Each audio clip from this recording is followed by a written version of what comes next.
Dans cette vidéo, on va voir comment calculer des probabilités d'événements liés à une variable aléatoire qui suit une loi binomiale.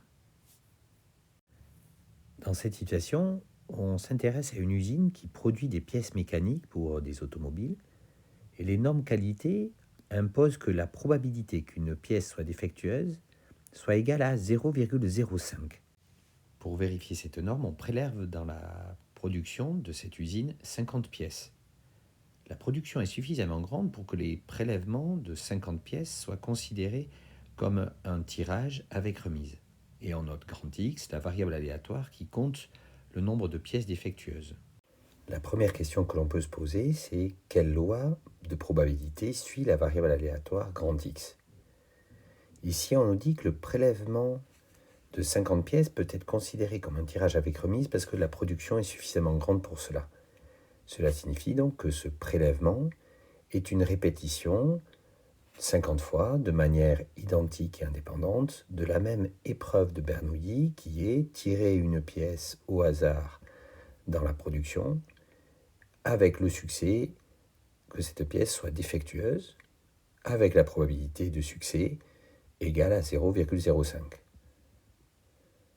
Donc ce prélèvement est un schéma de Bernoulli de paramètres n est égal à 50 puisqu'on répète 50 fois cette épreuve et de probabilité de succès 0,05.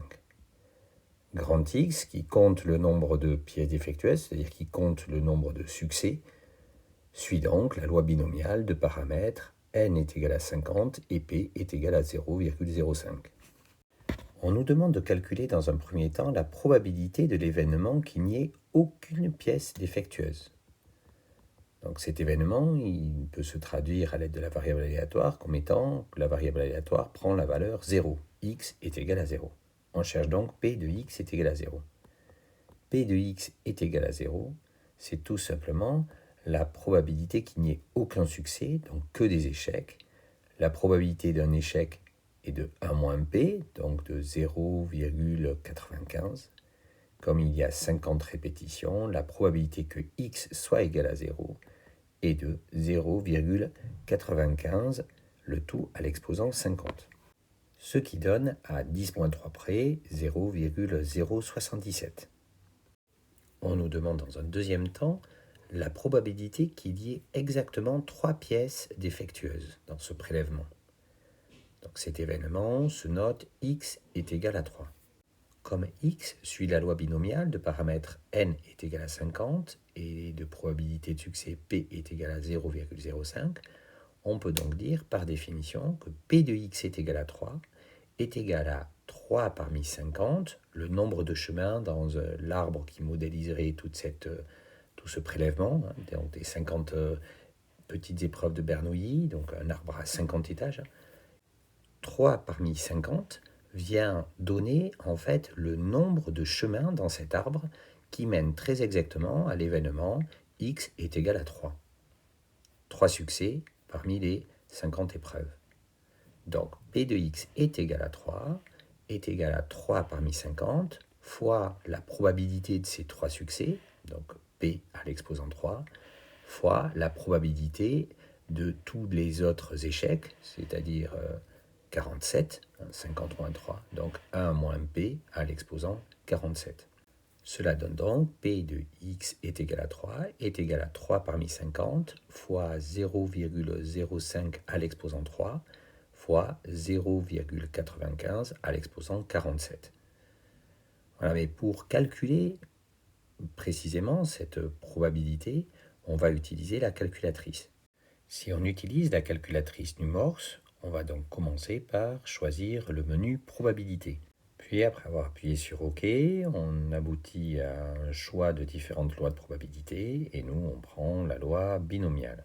En appuyant sur OK, on aboutit donc à la définition des paramètres de cette loi binomiale où on veut que n soit égal à 50 et que p soit égal à 0,05.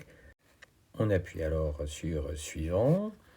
On obtient l'écran suivant dans lequel on a le choix, la possibilité de faire différents types de calculs avec des probabilités.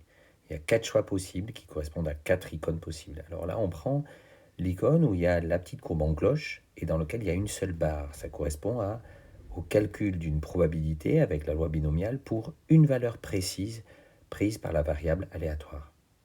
Donc ici, c'est bien ça que l'on souhaite. On souhaite calculer P de x est égal à 3. Donc une fois qu'on a choisi cette icône-là, on peut taper sur OK et puis pouvoir choisir la valeur que l'on souhaite pour la variable aléatoire x. Donc nous, c'est 3.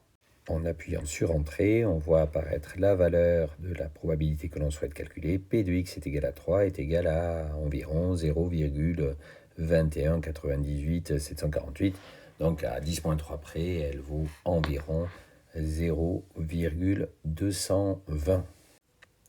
On peut remarquer aussi que l'affichage de la numorx est très instructif parce qu'il nous présente en dessous du résultat numérique la distribution des probabilités en fonction des valeurs prises par la variable aléatoire.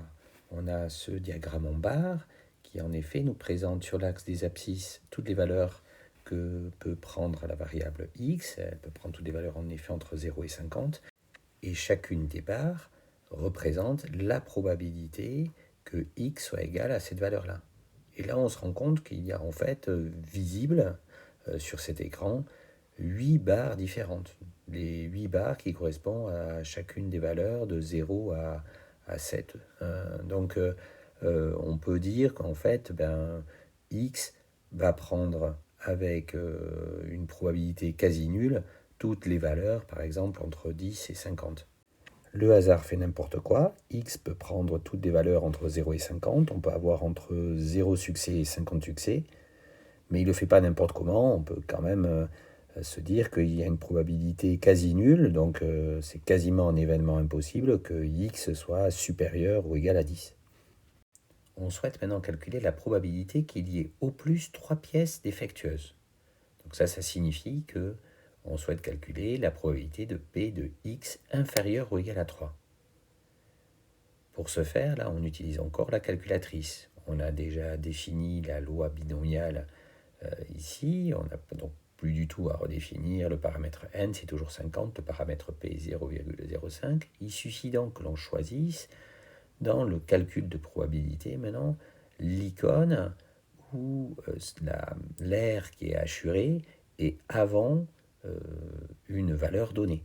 Donc cette icône-ci, et donc là encore, on appuie, on valide en appuyant sur Entrée, et puis on choisit la valeur. Donc ici, on veut que P de x soit inférieur ou égal à 3, et en appuyant sur Entrée, on obtient 0,760 408, donc à 10-3 près, environ 0,760. Là encore, l'écran nous montre bien que l'on somme bien les probabilités que P de x soit égal à 0, plus P de x est égal à 1, plus P de x est égal à 2, plus P de x est égal à 3. Toutes les petites barres qui sont en couleur orange. On calcule une dernière probabilité, la probabilité qu'il y ait entre 2 et 5 pièces défectueuses. On calcule donc P de x compris entre 2 et 5. Là encore, rien de plus simple avec la numorx. On choisit la bonne icône, l'icône où on voit la courbe en cloche et une aire assurée entre deux valeurs données. Une fois cette icône sélectionnée et les paramètres bien choisis, le 2 et le 5, on obtient alors que P de x compris entre 2 et 5 est égal à 0,683 à 10-3 près. Enfin, répondons à la dernière question. Calculer l'espérance de cette variable aléatoire et interpréter dans le contexte ce résultat. La variable aléatoire qui suit une loi binomiale de paramètres n et p a pour espérance e de x qui est égal à n fois p. Donc ici, cette variable aléatoire x a une espérance e de x est égal à 50 fois 0,05, ce qui donne 2,5. Comment interpréter ce résultat? On sait que l'espérance est une moyenne théorique. On peut dire, en effet ici, que En répétant un très grand nombre de fois cette expérience d'un prélèvement de 50 pièces dans la production de cette usine, on peut espérer obtenir en moyenne 2,5 pièces défectueuses par lot de 50. Voilà, le tour est joué. On a réussi à calculer des probabilités d'événements liés à une variable aléatoire qui suit la loi binomiale. On voit qu'on a une nécessité à utiliser la calculatrice pour faire ces différents calculs. Et on sait aussi calculer à partir de cette variable aléatoire son espérance et l'interpréter.